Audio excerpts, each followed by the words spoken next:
মেলা থেকে আনা একটা প্লাস্টিকের গাছ নিয়ে কত কাণ্ড করলো আমার বিচ্ছু ভাই, সেটা তো সেদিন দেখলে তোমরা। ওসব ছাড়ো, আজ দেখাবো সেই মেলা থেকে আমি কি এনেছি।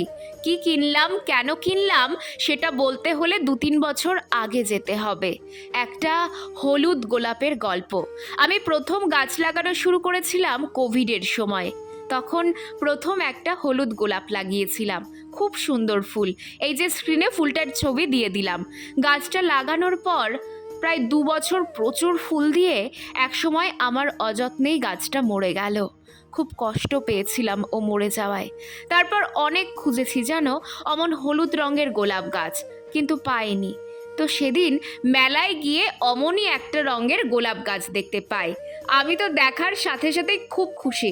আর জানো, দামটাও খুব কম। আমার কাছে 70 টাকা চেয়েছিল, আমি 50 টাকা দিয়ে গোলাপ গাছটা কিনেছি।